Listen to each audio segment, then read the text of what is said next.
Hello, aujourd'hui je vais vous parler de pourquoi je suis venu à Hong Kong et notamment comment ça a impacté ma vision du monde et du travail globalement.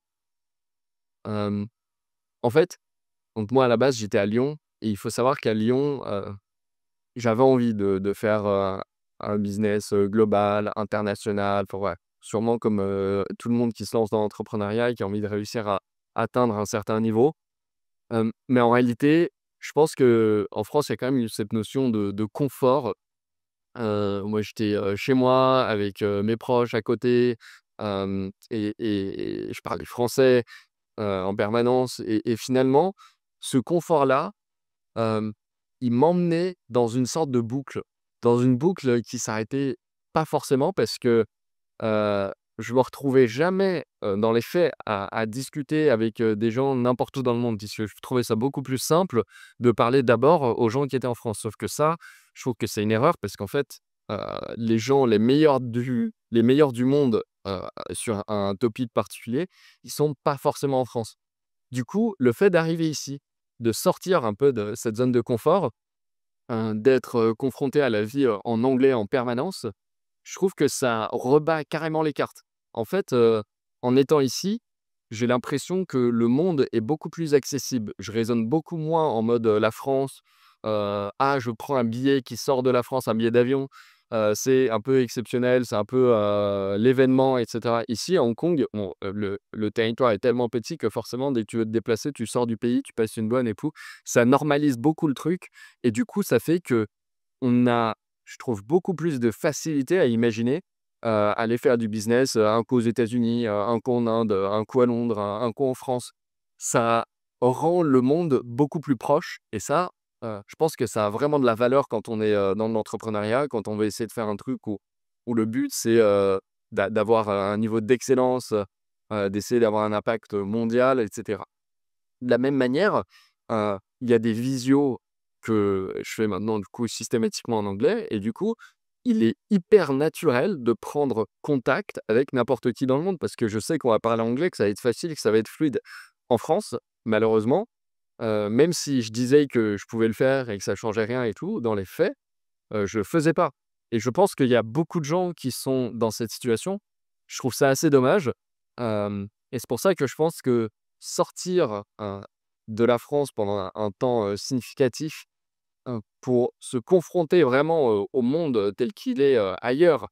et comprendre comment, il fonctionne,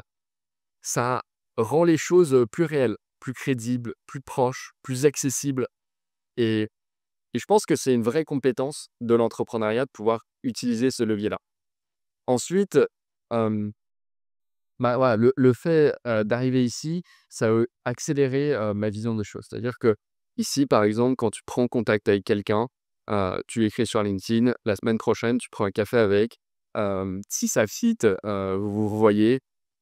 Si jamais la discussion elle était intéressante, la personne elle te met en contact avec d'autres personnes et ainsi de suite et ainsi de suite. C'est hyper rapide.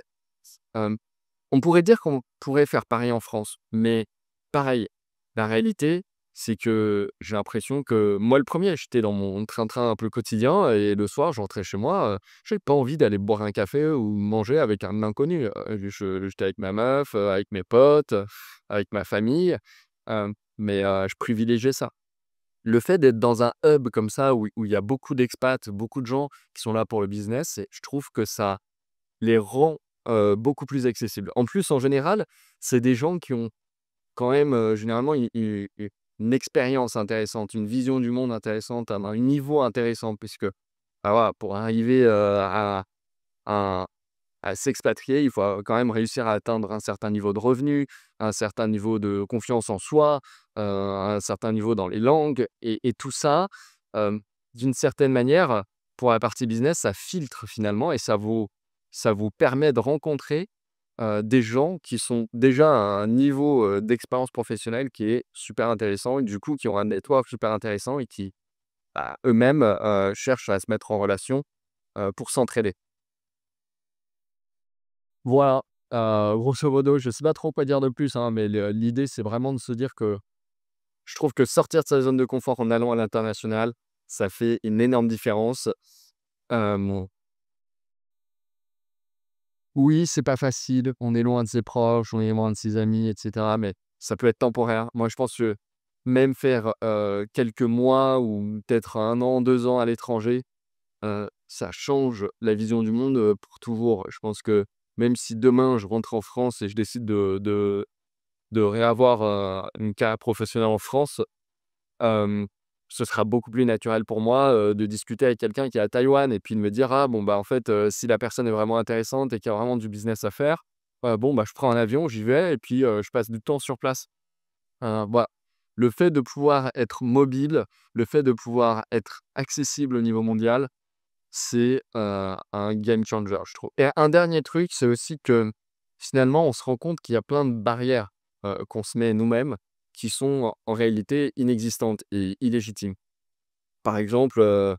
moi, il y avait plein de choses où je me disais: «Putain, la barrière de la langue, la barrière culturelle», alors c'est pas inexistant, c'est pas illégitime, mais en réalité, on peut trouver des solutions et il faut aller se confronter à ce que c'est, à la réalité de ce que c'est, pour comprendre et voir que, putain, on trouve toujours un moyen de se démerder. Si vous voulez, je vais vous mettre un petit extrait, d'une réunion que j'ai fait, à Shenzhen avec des Chinois, où je comprenais rien. Là, on est en rendez-vous chez un fournisseur et ils sont 1, 2, 3, 4, 5, 6, 7. Ils se mettent à tous parler chinois, à tester plein de trucs, on comprend rien, donc on essaye de faire des schémas pour, leur expliquer ce qu'on veut tester, mais c'est grave la galère, mais c'est marrant. Bon, on a réussi à gérer les protos, on a débug à peu près tout. Maintenant, on retourne dans leur bureau pour, vérifier que ça marche et comme ça, après, on les laisse, genre 2 jours pour qu'ils nous fassent les trucs avec le bon rendu visuel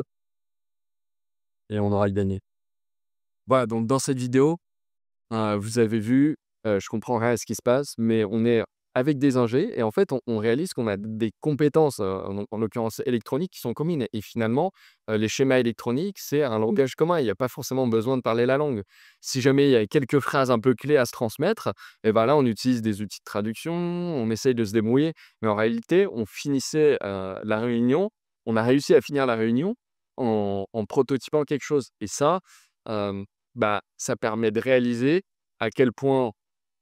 il est possible de faire des choses, même s'il y a plein, plein, plein, plein de freins. Il faut juste, mettre un peu d'énergie dessus et finalement se rendre compte que, bah, le fait, par exemple, de bosser avec des Chinois, ça fait que même s'il y a ces barrières de langue, de culture, ça va plus vite, qu'avec,